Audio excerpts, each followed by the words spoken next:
पर विजिट करके आप यहाँ से यूपी पुलिस एसआई का फॉर्म अप्लाई कर सकते हो। Uttar Pradesh police recruitment and promotion board की ओर से sub inspector SI civil police male female, platoon commander PAC, platoon commander special force और सब इंस्पेक्टर फीमेल बटालियन की पोस्ट निकली हुई है। 4543 वैकेंसीज है।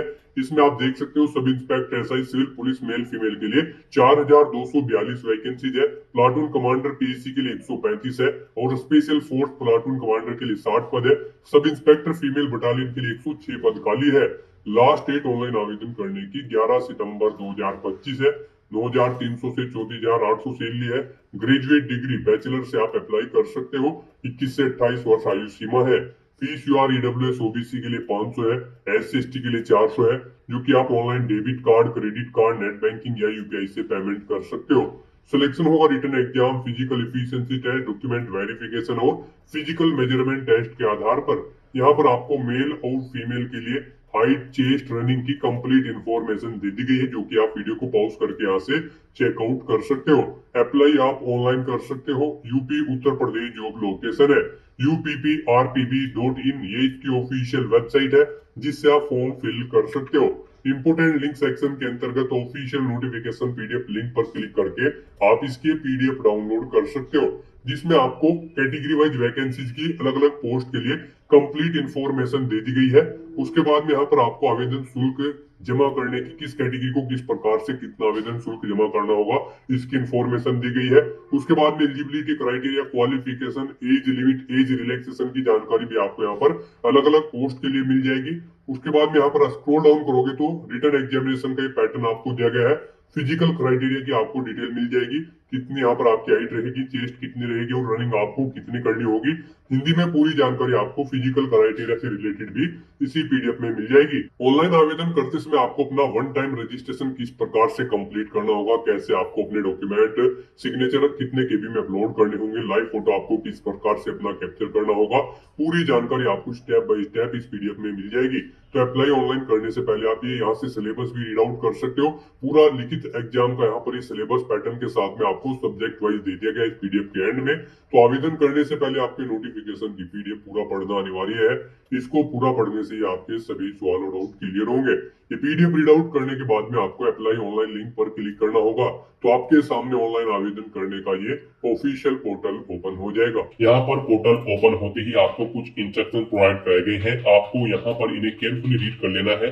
ये आपकी ओटीआर के बारे में इंस्ट्रक्शंस आपको दी गई हैं कि कैसे आपको ओटीआर करते हुए इन चीजों का ध्यान रखना है। तो इन इंस्ट्रक्शन को केयरफुली रीड करें।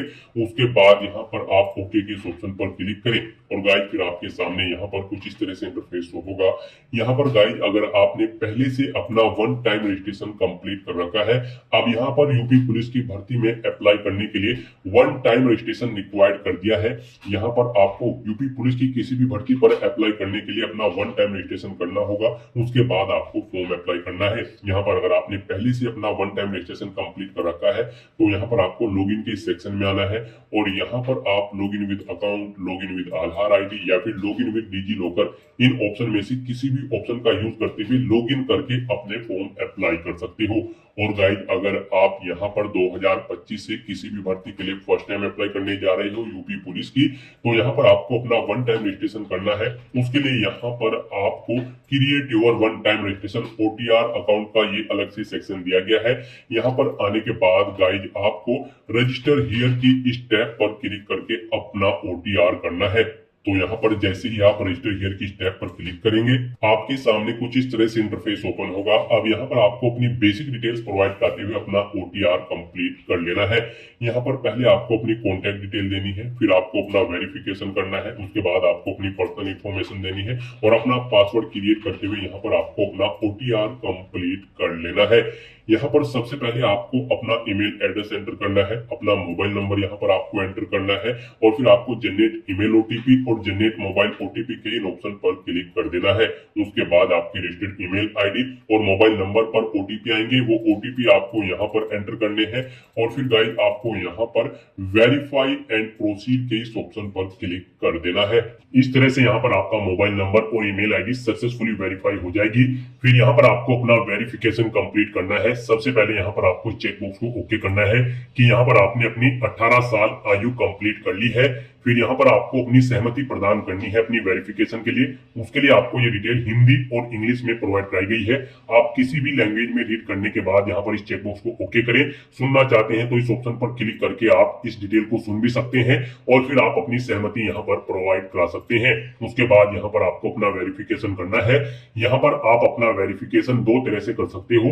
आप आधार के थ्रू अपना वेरिफिकेशन कर सकते हो या फिर डिजी लॉकर के थ्रू आप अपना वेरिफिकेशन यहाँ पर कर सकते हो। और अगर आपके पास आधार और डिजी लॉकर नहीं है तो इनके बिना भी यहाँ पर आप अपना रजिस्ट्रेशन कर सकते हो। उसके लिए आपको I am not currently registered with Aadhaar और डिजी लॉकर के ऑप्शन पर क्लिक करना है और अपनी डिटेल्स यहाँ पर आपको मैन्युअली एंटर करते हुए अपनी वेरिफिकेशन यहाँ पर कंप्लीट कर लेनी होगी, अपना रजिस्ट्रेशन करना होगा। तो यहाँ पर हम आपको बता दें सबसे बेस्ट ऑप्शन आपके लिए आधार वेरिफिकेशन का रहेगा। यहाँ पर हम आपको सजेस्ट करेंगे आप आधार के थ्रू अपना वेरिफिकेशन कर ले। यहाँ पर बाद में भी आपको अपना वेरिफिकेशन करना होगा आधार के थ्रू। जब आप किसी भी भर्ती के लिए अप्लाई करेंगे तो हम आपको सजेस्ट करते हैं आप आधार के थ्रू अपना वेरिफिकेशन यहाँ पर कंप्लीट करें। तो जैसे ही यहाँ पर आप वेरिफिकेशन थ्रू आधार के ऑप्शन पर क्लिक करेंगे फिर आपके सामने कुछ इस तरह से इंटरफेस शो होगा। अब यहाँ पर आपको अपना आधार नंबर एंटर करना है। उसके बाद आपको जनरेट आधार ओटीपी के ऑप्शन पर क्लिक करना है। फिर आपके रजिस्टर्ड मोबाइल नंबर पर एक ओटीपी आएगा जिससे आपका आधार कार्ड लिंक है। वो ओटीपी आपको यहाँ पर एंटर करना है और फिर गाइज आपको वेरीफाई एंड प्रोसीड के ऑप्शन पर क्लिक करते हुए आधार के थ्रू अपना वेरिफिकेशन कंप्लीट कर लेना है। इस तरह से यहाँ पर आपका आधार वेरिफिकेशन सक्सेसफुली कंप्लीट हो जाएगा। फिर यहाँ पर आपको अपनी नेशनलिटी सिलेक्ट कर लेनी है इंडिया। उसके बाद यहाँ पर आपको आपके आधार के अकॉर्डिंग कुछ चीजें आपकी ऑटोमेटिकली फिर मिल जाएगी जैसे कि आपका नाम, आपकी डेट ऑफ बर्थ, आपका जेंडर और फिर यहाँ पर बस अब आपको अपने फादर का नाम एंटर करना है। उसके बाद यहाँ पर आपको अपनी 10वीं क्लास की डिटेल प्रोवाइड करनी है। यहाँ पर आपको अपना नाम एंटर करना है आपकी 10वीं की मार्कशीट के अकॉर्डिंग, यानी कि जो आपका नाम आपकी 10वीं की मार्कशीट में है वो एडिट आपको यहाँ पर टाइप करना है। फिर यहाँ पर आपको अपनी डेट ऑफ बर्थ एंटर करनी है अपनी 10वीं की मार्कशीट के अकॉर्डिंग DDMMYY फॉर्मेट में। उसके बाद यहाँ पर आपको अपना जेंडर सिलेक्ट करना है। उसके बाद यहाँ पर आपको अपने फादर का नाम दोबारा से टाइप करना है अपनी हाई स्कूल की मार्कशीट के अकॉर्डिंग। इस तरह से अपनी डिटेल प्रोवाइड करने के बाद फिर आपको प्रोसीड के ऑप्शन पर क्लिक करना है। नेक्स्ट यहाँ पर आपको अपना पासवर्ड क्रिएट करना है। यहाँ पर आपके पासवर्ड के लिए आपको गाइडलाइन दी गई है। आपका पासवर्ड कम से कम 8 कैरेक्टर का होना चाहिए और ये अल्फा न्यूमेरिक फॉर्मेट में होना चाहिए। मींस आपके पासवर्ड में कम से कम एक अपर केस कैरेक्टर, एक लोअर केस कैरेक्टर, एक इंटीजर नंबर और एक स्पेशल कैरेक्टर जैसे कि @ या फिर डॉलर होना चाहिए। तो इस फॉर्मेट में यहाँ पर आपको अपना पासवर्ड एंटर करना है। हम यहाँ पर आपको सैंपल के तौर पर दिखा रहे हैं। यहाँ पर आप अपने अकॉर्डिंग अपना पासवर्ड एंटर करें। वही पासवर्ड आप यहाँ पर कंफर्म पासवर्ड फील्ड में एंटर करें। उसके बाद आई एम नॉट ए रोबोट के चेकबॉक्स को ओके करें और फिर गाइज आप preview and create an account के ऑप्शन पर क्लिक कर दें। फिर यहाँ पर आपने जो डिटेल प्रोवाइड कराई है उसका पूरा प्रीव्यू यहाँ पर आपको शो कर दिया गया है। आपको सभी डिटेल्स केयरफुली चेकआउट करनी है। कहीं पर कोई मिस्टेक है तो आप एडिट बटन पर क्लिक करके एडिट कर सकते हो, नहीं तो यहाँ पर बस अब आपको इस चेकबॉक्स को ओके करना है और फिर गाइड क्रिएट एन अकाउंट के ऑप्शन पर क्लिक कर देना है। फिर आपके सामने मैसेज शो होगा कि यहाँ पर खाता बनाने के बाद आप अपना ईमेल आईडी और मोबाइल नंबर कभी भी चेंज नहीं कर पाओगे अगर यहाँ पर आप प्रोसीड ऑप्शन पर क्लिक कर देते हैं। और अगर आप चेंज आउट करना चाहते हैं तो इस मैसेज को कट करें और एडिट करके अपना मोबाइल नंबर या फिर ईमेल आईडी आप चेंज कर सकते हैं। तो यहाँ पर अगर सभी चीजें ओके हैं तो अब यहाँ पर आपको प्रोसीड के ऑप्शन पर क्लिक कर देना है। इस तरह से यहाँ पर आपका यूपी पुलिस की इस वेबसाइट पर 1 टाइम रजिस्ट्रेशन सक्सेसफुली कंप्लीट हो चुका है। अब यहाँ पर आपको इन तीनों ऑप्शन में से किसी भी ऑप्शन का यूज करते हुए अपने डैशबोर्ड में लॉगिन करके अपना फॉर्म अप्लाई कर लेना है। यहाँ पर आप login with account, login with Aadhaar ID, login with DigiLocker के इस ऑप्शन पर क्लिक करके किसी भी ऑप्शन का यूज करते हुए आप लॉगिन करें और फिर अपना फॉर्म अप्लाई कर ले। यहाँ पर अगर आप लॉगिन विद अकाउंट के ऑप्शन पर क्लिक करते हैं फिर आपके सामने कुछ इस तरह से इंटरफेस ओपन होगा। अब गाइस यहाँ पर आपको अपना मोबाइल नंबर एंटर करना है या फिर ईमेल आईडी एंटर करनी है। अपना पासवर्ड आपको एंटर करना है जो आपने OTR करते हुए क्रिएट किया है। फिर यहाँ पर आपको लॉगिन के इस ऑप्शन पर क्लिक कर देना है। उसके बाद आपके सामने यहाँ पर 2 फैक्टर ऑथेंटिकेशन मोड ओपन होगा। अब यहाँ पर आपको एक ओटीपी सबमिट करना है अपनी ईमेल आईडी पर या फिर मोबाइल नंबर पर। आप इनमें से किसी भी ऑप्शन पर क्लिक करें, सेंड ओटीपी टू ईमेल या फिर सेंड ओटीपी टू फोन। उसके बाद आपकी ईमेल आईडी या फोन पर एक ओटीपी आएगा जिस पर आप क्लिक करेंगे, जिस भी ऑप्शन पर, वो ओटीपी आपको यहाँ पर एंटर कर देना है और उसके बाद फिर गाइस यहाँ पर आपको लॉगिन के इस ऑप्शन पर क्लिक कर देना है। नेक्स्ट आपके सामने यहाँ पर कुछ इस तरह से आपका डैशबोर्ड ओपन हो जाएगा। अब गाइस यहाँ पर आपको कुछ इन इंस्ट्रक्शंस को रीड कर लेना है फॉर्म अप्लाई करने से पहले, और फिर यहाँ पर आपको अपना फॉर्म अप्लाई करने के लिए ऑनलाइन एप्लीकेशन की स्टेप पर क्लिक करना है या फिर आपको यहाँ पर ऑनलाइन एप्लीकेशन की सेकंड टैब पर क्लिक कर देना है। इनमें से आप किसी भी टैब पर क्लिक करें। उसके बाद यहाँ पर आपको यूपी पुलिस एसआई और अन्य पोस्ट की जो ये भर्ती निकली है उसका ये सेक्शन यहाँ पर आपको शो कर दिया गया है। अब यहाँ पर इस भर्ती में अप्लाई करने के लिए गाइड आपको इस चेकबॉक्स को ओके करना है और फिर आपको यहाँ पर अप्लाई की इस टैब पर क्लिक कर देना है। नेक्स्ट आपके सामने कुछ इस तरह से इंटरफेस ओपन होगा। यहाँ पर आपका एप्लीकेशन फॉर्म स्टार्ट हो चुका है। यहाँ पर गाइज आपको अपने एप्लीकेशन फॉर्म में सबसे पहले अपनी पर्सनल डिटेल देनी है, फिर आपको कुछ अन्य डिटेल्स देनी है, अपनी क्वालिफिकेशन की डिटेल आपको देनी है, फिर यहाँ पर आपको अपना फोटो, सिग्नेचर और डॉक्यूमेंट्स अपलोड करने हैं, फिर यहाँ पर आपको पोस्ट प्रेफरेंस देनी है और अपने फॉर्म का प्रीव्यू चेकआउट करते हुए और फीस पेमेंट कर देना है और अपना फॉर्म सबमिट कर देना है। तो इन स्टेप्स को यहाँ पर आपको अपनी इस एप्लीकेशन फॉर्म में 1 बाय 1 करके कंप्लीट करना है। तो यहाँ पर अपने इन स्टेप को कंप्लीट करने के लिए अब आपकी पर्सनल डिटेल का सेक्शन स्टार्ट हो चुका है। यहाँ पर आने के बाद आपको कुछ चीजें आपकी ऑटोमेटिकली फिर मिल जाएगी जो आपने यहाँ पर रजिस्ट्रेशन टाइम पर प्रोवाइड कराई थी जब आपने अपना ओटीआर किया था, जैसे कि आपका नाम, आपकी ईमेल आईडी, आपका मोबाइल नंबर, आपकी डेट ऑफ बर्थ, ये चीजें आपको ऑटोमेटिकली फिर मिल जाएगी। बस यहाँ पर अब आपको अपनी मदर का नाम एंटर करना है। उसके बाद यहाँ पर आपको अपना मैरिटल स्टेटस सेलेक्ट कर लेना है, आप मैरिड हो या फिर अनमैरिड या फिर डाइवोर्स या फिर विडोवर। आप अपने अकॉर्डिंग यहाँ पर ऑप्शन सिलेक्ट करें। फिर आपसे पूछा गया कि क्या आप उत्तर प्रदेश के मूल निवासी हैं, अगर हैं तो आप यस करेंगे। फिर अपने डोमिसाइल सर्टिफिकेट की डिटेल देंगे।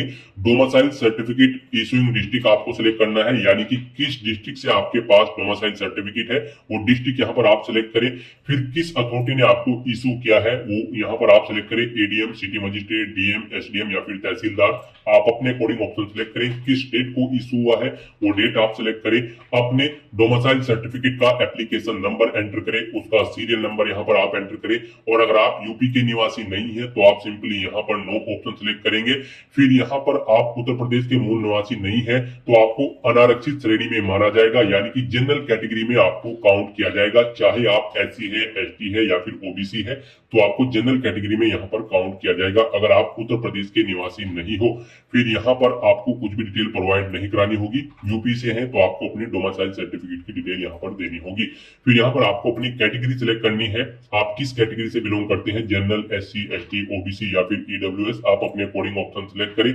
यहाँ पर अगर आप रिजर्व कैटेगरी से बिलोंग करते हैं तो फिर आपको अपना कैटेगरी सर्टिफिकेट भी यहाँ पर उसकी डिटेल देनी होगी। उसके लिए यहाँ पर आपको category certificate issuing district select करना है, किस डिस्ट्रिक्ट से आपके पास आपका कैटेगरी सर्टिफिकेट है। उसके बाद आपको किस रैंक के अधिकारी ने वो इशू किया है, ADM, city magistrate, DM, SDM या फिर तहसीलदार। आप अपने अकॉर्डिंग ऑप्शन सिलेक्ट करें, किस डेट को इशू हुआ है वो डेट सेलेक्ट करें और फिर यहाँ पर उसका एप्लीकेशन नंबर एंटर करें, सीरियल नंबर एंटर करें। उसके बाद यहाँ पर आपको अपने एड्रेस की डिटेल प्रोवाइड करनी है। यहाँ पर आपको अपना कोरोस्पोंडेंस एड्रेस एंटर करना है, फिर आपको अपना परमानेंट एड्रेस एंटर करना है। और यहाँ पर अगर आपका परमानेंट एड्रेस आपकी कोरोस्पोंडेंस एड्रेस के अकॉर्डिंग सेम है तो आप इस चेकबॉक्स को ओके कर देंगे। ऑटोमेटिकली आपका परमानेंट एड्रेस आपके कोरोस्पोंडेंस एड्रेस के अकॉर्डिंग फिल हो जाएगा। उसके बाद यहाँ पर आपको अपना होम डिस्ट्रिक्ट सिलेक्ट करना है, अपना स्टेट सिलेक्ट करना है, फिर अपना डिस्ट्रिक्ट आपको सिलेक्ट कर लेना है। स्टेट के अकॉर्डिंग यहाँ पर आपको आपका डिस्ट्रिक्ट शो कर दिया जाएगा। इस तरह से अपनी सभी डिटेल्स प्रोवाइड करने के बाद गाइस फिर आपको सेव के ऑप्शन पर क्लिक करना है, अपनी सभी डिटेल्स को यहाँ पर सेव कर देना है और उसके बाद आपको नेक्स्ट के ऑप्शन पर क्लिक कर देना है। नेक्स्ट यहाँ पर आपको अपनी कुछ और डिटेल्स प्रोवाइड करनी है। यहाँ पर आपसे पूछा गया है कि क्या आप स्वतंत्रता संग्राम सेनानी आश्रित हैं, अगर हैं तो आप यस करेंगे और फिर उसकी डिटेल देंगे। जैसे कि यहाँ पर स्वतंत्रता संग्राम सेनानी आश्रित प्रमाण पत्र जारी करने वाला जिला आपको सिलेक्ट करना है, यानी कि किस जिले से हैं। फिर यहाँ पर आपको स्वतंत्रता संग्राम सेनानी आश्रित प्रमाण पत्र जारी करने की तिथि सिलेक्ट करनी है, फिर उस प्रमाण पत्र का सीरियल नंबर आपको देना है, फिर आपको किस अथॉरिटी ने इशू किया है उसकी डेजिग्नेशन यहाँ पर आपको एंटर करनी है, जैसे कि डीएम, तहसीलदार या फिर सिटी मजिस्ट्रेट। आप अपने अकॉर्डिंग यहाँ पर एंटर करें। और अगर आप यहाँ पर स्वतंत्रता संग्राम सेनानी के आश्रित नहीं है तो आप सिंपली यहाँ पर नो ऑप्शन सिलेक्ट करेंगे, फिर आपको आगे की डिटेल नहीं देनी होगी। फिर यहाँ पर आपसे पूछा गया है कि क्या आप ई एक सर्विसमैन है, अगर है तो आप यस करेंगे। कब आपने ज्वाइन की थी अपनी सर्विस वो डेट सिलेक्ट करें, कब डिस्चार्ज हुए हैं वो डेट सिलेक्ट करें। इन डेट के अकॉर्डिंग यहाँ पर आपकी सर्विस कैलकुलेट करके आपको ईयर मंथ और डेट में शो कर दी जाएगी। और अगर आप ई एक सर्विसमैन कैंडिडेट नहीं है तो सिंपली यहाँ पर आप नो ऑप्शन सिलेक्ट करेंगे, आगे की डिटेल फिर आपको नहीं देनी होगी, वो डिसेबल कर दी जाएगी। फिर आपसे पूछा गया है कि क्या यहाँ पर आप उत्तर प्रदेश के राज्य के कर्मचारी है और आपके पास अपेक्षित प्रमाण पत्र है, अगर है तो आप यस करेंगे और फिर उसकी डिटेल प्रोवाइड कराएंगे। फिर यहाँ पर आपसे पूछा गया है कब आपने राज्य की सेवा शुरू की थी, यानी कि अपनी जॉब स्टार्ट की थी, वो डेट आपको सिलेक्ट करनी है। फिर यहाँ पर आपको एनओसी इशू कब हुई थी वो डेट आपको सिलेक्ट करनी है। फिर इनके अकॉर्डिंग आपकी यहाँ पर सेवा की अवधि कैलकुलेट करके आपको शो कर दी जाएगी। एनओसी का सीरियल नंबर यहाँ पर आपको देना होगा अपनी। फिर एनओसी आपको किस अथॉरिटी ने इशू कराई है उसका यहाँ पर आपको रैंक देना होगा, डेजिग्नेशन देनी होगी। इस तरह से अपनी डिटेल यहाँ पर आपको फिल करनी है। और अगर आप यहाँ पर राज्य के कर्मचारी नहीं है उत्तर प्रदेश के, आप सिंपली नो ऑप्शन सिलेक्ट करेंगे और फिर इस तरह से अपनी डिटेल प्रोवाइड करने के बाद गाइस आपको सेव के इस ऑप्शन पर क्लिक करके अपनी सभी डिटेल सेव कर देनी है और उसके बाद फिर आपको नेक्स्ट के इस ऑप्शन पर क्लिक कर देना है। नेक्स्ट यहाँ पर आपको अपनी एजुकेशनल क्वालिफिकेशन की डिटेल प्रोवाइड करनी है। गाइस यहाँ पर यूपी पुलिस सब इंस्पेक्टर और प्लाटून कमांडर की इस भर्ती में पार्टिसिपेट करने के लिए आपके पास ग्रेजुएट डिग्री होनी जरूरी है किसी वेल रिकॉग्नाइज्ड यूनिवर्सिटी से, या फिर इसके इक्विवेलेंट क्वालिफिकेशन होनी चाहिए। ग्रेजुएशन आपकी किसी भी डिसिप्लिन में हो, यहाँ पर आप एलिजिबल हैं, अप्लाई कर सकते हैं। तो यहाँ पर अब आपको अपनी क्वालिफिकेशन की डिटेल देनी है।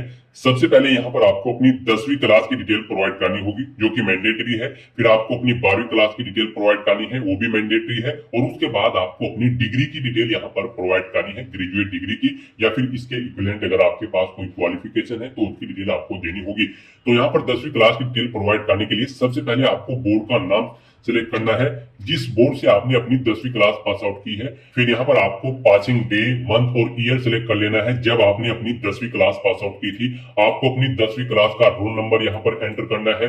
फिर आपको अपनी 10वीं क्लास का जो सर्टिफिकेट है उसका सीरियल नंबर यहाँ पर एंटर करना है और उसके बाद फिर आपको ऐड की ऑप्शन पर क्लिक करके अपनी 10वीं क्लास की डिटेल को यहाँ पर ऐड कर देना है। इस तरह से यहाँ पर आपको अपनी 10वीं क्लास की डिटेल ऐड कर देनी है। यहाँ पर इसमें अगर आप एडिट करना चाहते हैं तो आप पेंसिल के इस ऑप्शन पर क्लिक करें और एडिट कर ले। इसे डिलीट करना चाहते हैं तो डिलीट के इस ऑप्शन पर क्लिक करके आप इसे डिलीट भी कर सकते हैं। इस तरह से यहाँ पर आपकी 10वीं क्लास की डिटेल ऐड हो चुकी है।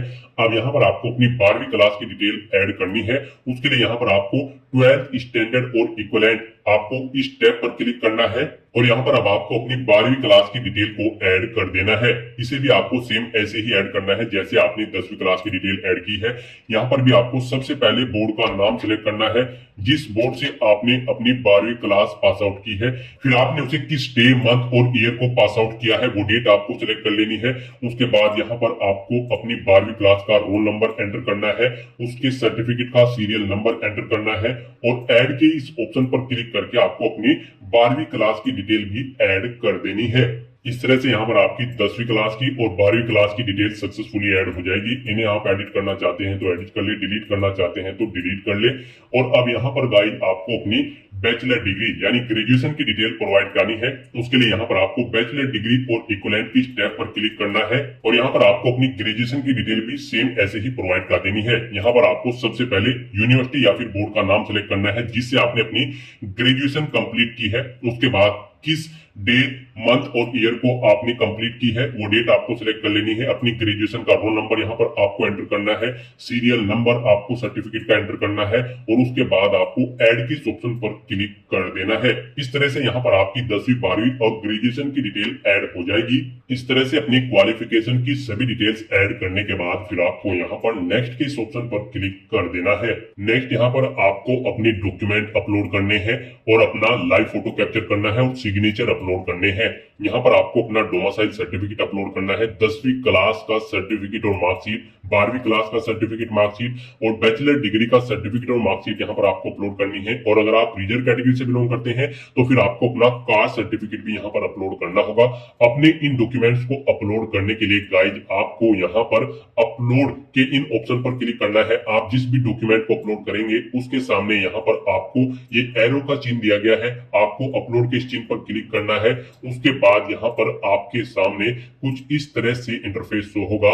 अब यहाँ पर आपको आपके जो ये डॉक्यूमेंट है ये 1 MB से कम होने चाहिए, PDF फॉर्मेट में आपके ये डॉक्यूमेंट होने चाहिए। तो अपने डॉक्यूमेंट्स को अपलोड करने के लिए आपको ब्राउज के इस ऑप्शन पर क्लिक करना है, फाइल को सिलेक्ट कर लेना है और फिर आपको यहाँ पर सेव के इस ऑप्शन पर क्लिक करके अपने इन डॉक्यूमेंट्स को 1 बाय 1 करके अपलोड यहाँ पर आपको कर देना है। और फिर यहाँ पर आप व्यू के इन ऑप्शन पर क्लिक करके आप जिस भी डॉक्यूमेंट को अपलोड करेंगे उसके सामने आपको यहाँ पर व्यू का ऑप्शन दिया गया है, आप इन ऑप्शन पर क्लिक करके इन्हें व्यू कर लें। गलती से कुछ गलत डॉक्यूमेंट अपलोड हो गया है तो आप डिलीट के ऑप्शन पर क्लिक करके डिलीट भी कर सकते हैं। तो इस तरह से आपको अपने इन सभी डॉक्यूमेंट्स को अपलोड कर देना है। उसके बाद यहाँ पर आपको अपना लाइव फोटो कैप्चर करना है। इसके लिए भी आपको गाइडलाइन दी गई है। यहाँ पर जब आप अपना लाइव फोटो कैप्चर करेंगे अपने वेब कैमरा या फिर मोबाइल फोन से, तो यहाँ पर आपका जो फोटो होगा वो बिना टोपी बिना चश्मे के होना चाहिए। फ्रंट व्यू आपका बिल्कुल बेस्ट होना चाहिए। यहाँ पर जब आप अपना फोटो कैप्चर करेंगे तो आपके चेहरे की विशेषताएं स्पष्ट होनी चाहिए। किसी भी वस्तु जैसे मास्क, बाल, कपड़ा, छाया, आभूषण आदि से ढका नहीं होना चाहिए। चेहरे के मुख्य भाग जैसे कि माथा, आंखें, नाक और ठुड्डी बालों, कपड़ों या छाया से ढके नहीं होने चाहिए। यहाँ पर अगर आप चश्मा पहनते हैं तो फोटो में चश्मे पर चमक, प्रतिबिंब नहीं होना चाहिए और आंखें आपकी स्पष्ट रूप से दिखाई देनी चाहिए जब आप अपना लाइव फोटो कैप्चर करेंगे। और आपको ये भी सुनिश्चित करना होगा कि फोटो की जो पृष्ठभूमि है वो साफ और सादी हो, जिसमें कोई भी ध्यान भटकाने वाली चीज या वस्तु न हो, यानी कि आपके फोटो का बैकग्राउंड प्लेन होना चाहिए, व्हाइट। यहाँ पर अपना लाइव फोटो कैप्चर करने के लिए आपको कैप्चर लाइव इमेज के इस ऑप्शन पर क्लिक करना है। फिर यहाँ पर आपके सामने कुछ इस तरह से इंटरफेस शो होगा। गाइज आपको इस सर्कल के अंतर्गत अपना हेड रखना है, अपना प्रॉपर पोजीशन में सर आपको इस सर्कल के अंतर्गत लाना है। अपनी आंखों को यहाँ पर आपको ब्लिंक करना है और फिर आपको कैप्चर के ऑप्शन पर क्लिक करते हुए अपना लाइव फोटो यहाँ पर कैप्चर कर लेना है। साथ ही साथ यहाँ पर आपको कुछ रिजेक्टेबल एग्जाम्पल भी दिए गए हैं। आप यहाँ पर सैंपल ऑफ फ्यू रिजेक्टेबल फोटोज के इस ऑप्शन पर क्लिक करें, यहाँ से आप चेकआउट कर सकते हो। इन फॉर्मेट्स में यहाँ पर आपके फोटो रिजेक्टेबल होंगे और इस फॉर्मेट में आपका फोटो यहाँ पर एक्सेप्टेबल होगा। तो यहाँ पर सभी दिशा निर्देश को ध्यान में रखते हुए आपको अपना लाइव फोटो कैप्चर कर लेना है अपने वेब कैमरा या फिर मोबाइल फोन के थ्रू। उसके बाद यहाँ पर आपको अपने सिग्नेचर अपलोड करने हैं। सिग्नेचर के लिए भी आपको गाइडलाइन दी गई है। यहाँ पर आपके जो सिग्नेचर होंगे वो व्हाइट पेपर पर ब्लैंक इंक पेन से होने चाहिए एक बॉक्स के अंदर। उस बॉक्स का साइज 50 mm इंटू 20 mm होना चाहिए, यानी कि यहाँ पर उसकी पिक्सल्स में अगर बात करें तो आपका जो बॉक्स होगा उसकी विड्थ यहाँ पर 140 पिक्सल होनी चाहिए, हाइट 60 पिक्सल होनी चाहिए। फिर यहाँ पर आपको जो अपने सिग्नेचर करने हैं वो कैपिटल लेटर्स में नहीं करने हैं, स्मॉल लेटर्स में आपको अपने सिग्नेचर यहाँ पर करने होंगे। सिग्नेचर की फाइल का फॉर्मेट जेपीजी, जेपीईजी या फिर जेपीई होना चाहिए। यहाँ पर आकार हम आपको ऑलरेडी बता चुके हैं, 50 mm से 20 mm के बीच में, यानी कि 140 इंटू 60 पिक्सल के जो बॉक्स होगा उसमें आपके सिग्नेचर होने चाहिए। और यहाँ पर आपके सिग्नेचर की फाइल का साइज 5 KB से 20 KB के बीच में होना चाहिए।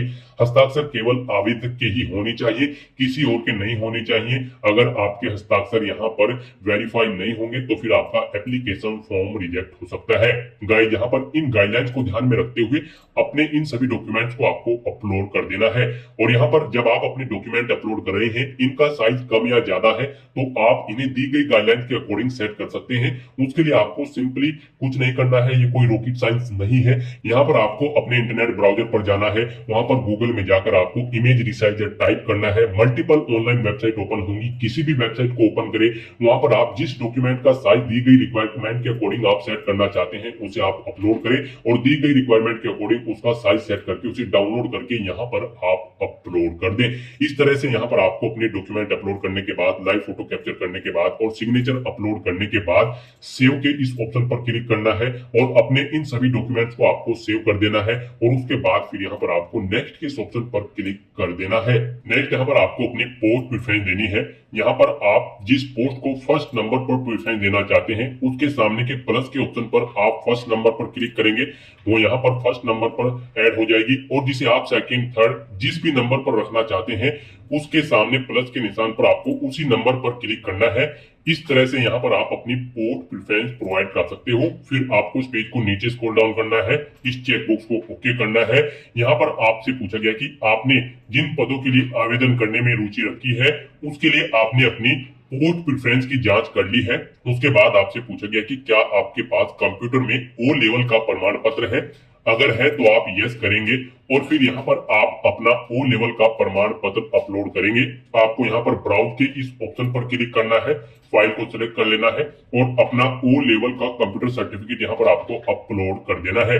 इस फाइल का साइज आपका यहाँ पर 1024 KB से कम होना चाहिए। पीडीएफ फॉर्मेट में आपकी ये फाइल होनी चाहिए। और गाइज अगर यहाँ पर आपके पास ओ लेवल सर्टिफिकेट नहीं है कंप्यूटर में तो यहाँ पर आपको नो ऑप्शन सिलेक्ट कर लेना है। अगर आपके पास ये सर्टिफिकेट होगा तो फिर यहाँ पर आपको प्रेफरेंस दी जाएगी इस भर्ती में, नहीं है तो कोई बात नहीं। फिर यहाँ पर आपसे पूछा गया है कि क्या आप टेरिटोरियल आर्मी में सेवा दी है आपने कभी, अगर दी है तो आप यस करेंगे और फिर यहाँ पर आप अपना सेवा प्रमाण पत्र अपलोड करेंगे। उसके लिए भी आपको ब्राउज के ऑप्शन पर क्लिक करना है, फाइल को सिलेक्ट कर लेना है और उसे यहाँ पर अपलोड कर देना है। इस फाइल का साइज भी यहाँ पर 1024 KB से कम होना चाहिए। पीडीएफ फॉर्मेट में आपकी ये फाइल होनी चाहिए। नहीं की है आपने यहाँ पर सेवा तो आप नो ऑप्शन सिलेक्ट करेंगे। उसके बाद आपसे पूछा गया है कि क्या आपके पास एनसीसी का बी सर्टिफिकेट है, अगर है तो आप यस करें और फिर यहाँ पर अपना सर्टिफिकेट आप अपलोड कर दे। ब्राउज के ऑप्शन पर क्लिक करें, फाइल को सिलेक्ट करें और उसे यहाँ पर आप अपलोड कर दे। 1024 KB से कम पीडीएफ फॉर्मेट में आपकी फाइल होनी चाहिए। यहाँ पर अगर आपके पास ये डॉक्यूमेंट्स होंगे तो आपको यहाँ पर प्रेफरेंस दिया जाएगा इस भर्ती में, नहीं है तो कोई बात नहीं। फिर यहाँ पर आपको इस पेज को नीचे स्क्रॉल डाउन करना है। उसके बाद आपको डिक्लेरेशन सेक्शन में आना है और इस घोषणा पत्र को पढ़ना है। यहाँ पर आपको इन्हें केयरफुली रीड करना है। मैंने विज्ञप्ति का अध्ययन किया है और मैं इसे समझ लिया है तथा स्वयं को इन पदों के लिए आवेदन करने हेतु पात्र पाया है। इन डिटेल्स को आपको 1 बाय 1 करके रीड आउट कर लेना है और इन सभी चेकबॉक्सेस को आपको 1 बाय 1 करके ओके कर देना है। फिर यहाँ पर आपको एडिशनल डिटेल देनी है। यहाँ पर आपसे पूछा गया है कि क्या आप घोषणा करते हैं या फिर करती हैं कि आप अविवाहित या फिर विधुर या फिर विधवा है, या आप केवल एक ही जीवित पति या फिर पत्नी है, और आप यह भी घोषणा करते हैं या फिर करती हैं कि आपने ऐसी स्त्री या पुरुष से विवाह नहीं किया है जिसका पहले से पति या फिर पत्नी जीवित है। तो यहाँ पर आपको यस या नो ऑप्शन सिलेक्ट करना है।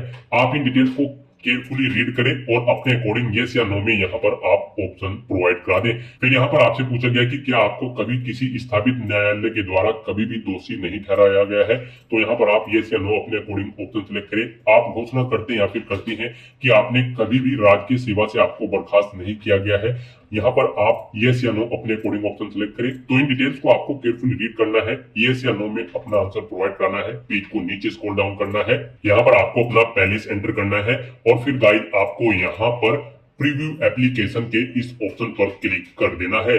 फिर यहाँ पर अब तक आपने जो पीछे फॉर्म फिल किया है उसका पूरा प्रीव्यू आपको शो कर दिया गया है। आपको सभी डिटेल्स केयरफुली चेकआउट करनी है। पेज को नीचे स्क्रॉल डाउन करना है और आपको इस चेकबॉक्स को ओके करना है। कहीं पर कोई मिस्टेक है तो यहाँ पर आप एडिट के ऑप्शन पर क्लिक करके अपने एप्लीकेशन फॉर्म में एडिट कर सकते हैं। और अगर सभी चीजें ओके हैं तो बस यहाँ पर गाइड अब आपको सबमिट के ऑप्शन पर क्लिक कर देना है। फिर आपके सामने ये पॉपअप शो होगा, आप डिटेल रीड करें और सबमिट के इस ऑप्शन पर फिर दोबारा से क्लिक कर दें। इस तरह से यहाँ पर आपका एप्लीकेशन फॉर्म सक्सेसफुली सबमिट हो चुका है, लेकिन कंसीडर इसे आपके फीस पेमेंट के बाद ही किया जाएगा। अब यहाँ पर आपको अपनी कैटेगरी के अकॉर्डिंग एप्लीकेशन फीस का अमाउंट पे करना है। गाइड यहाँ पर जनरल, ओबीसी और ईडब्ल्यूएस कैंडिडेट के लिए 500 रुपए फीस है। एससी एसटी कैंडिडेट के लिए 400 रुपए फीस यहाँ पर तय की गई है। फीस का अमाउंट आप ऑनलाइन मोड से जमा करा सकते हो। तो यहाँ पर अब आपको अपना फीस पेमेंट करने के लिए पे विद एसबीआई ई पे के ऑप्शन पर क्लिक करना है। फिर आपके सामने ये पॉपअप शो होगा। अब यहाँ पर आप इस चेकबॉक्स को ओके करें और उसके बाद फिर गाइड आगे बढ़े /प्रोसीड के इस ऑप्शन पर क्लिक कर दें। नेक्स्ट आपके सामने फीस पेमेंट का इंटरफेस ओपन हो जाएगा। अब यहाँ पर आप debit card, credit card, prepaid card, internet banking या फिर यूपीआई के माध्यम से आप अपना फीस पेमेंट कर सकते हो। यूपीआई यहाँ पर आपके लिए सबसे बेस्ट और इजी ऑप्शन रहेगा। आप यूपीआई के ऑप्शन पर क्लिक करें और यहाँ पर अगर यूपीआई आईडी के थ्रू फीस पेमेंट करना चाहते हैं तो आप एंटर यूपीआई आईडी के ऑप्शन पर क्लिक करें। यहाँ पर आप अपनी यूपीआई आईडी एंटर करें और वैलिडेट यूपीआई आईडी के ऑप्शन पर क्लिक करते हुए अपना फीस पेमेंट कर दे यूपीआई आईडी के थ्रू। और अगर आप यूपीआई आईडी के थ्रू फीस पेमेंट नहीं करना चाहते हैं, क्यूआर कोड के थ्रू फीस पेमेंट करना चाहते हैं, तो यहाँ पर आप यूपीआई क्यूआर के ऑप्शन पर क्लिक करें। फिर यहाँ पर आप पे नाउ के ऑप्शन पर क्लिक करें। उसके बाद यहाँ पर आपको ये क्यूआर कोड शो कर दिया जाएगा।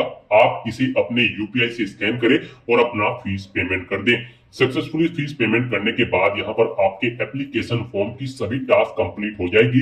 उसके बाद आपको अपने एप्लीकेशन फॉर्म का एक हार्ड कॉपी प्रिंट आउट ले लेना है फ्यूचर यूज के लिए, फ्यूचर रेफरेंस के लिए। फिर यहाँ पर आप अपने डैशबोर्ड में आकर अपने एप्लीकेशन फॉर्म का स्टेटस चेकआउट कर सकते हो कि आपका एप्लीकेशन फॉर्म यहाँ पर सक्सेसफुली सबमिट हो चुका है या फिर नहीं। और यहाँ से भी आप व्यू एप्लीकेशन के इस ऑप्शन पर क्लिक करके अपने एप्लीकेशन फॉर्म का एक हार्ड कॉपी प्रिंट आउट ले सकते हो फ्यूचर यूज के लिए, फ्यूचर रेफरेंस के लिए। तो दोस्तों ऐसे आप यूपी पुलिस सब इंस्पेक्टर और प्लाटून कमांडर के 4543 खाली पदों को भरने के लिए अपने फॉर्म अप्लाई कर सकते हो स्टेप बाय स्टेप, बिना कोई मिस्टेक के हुए। आज की इस वीडियो में बस इतना ही। आई होप ये वीडियो आपको पसंद आई होगी। अगर पसंद आई हो तो इसे लाइक और शेयर करें। चैनल पर नए हो तो इसे सब्सक्राइब कर लें। Thanks for watching.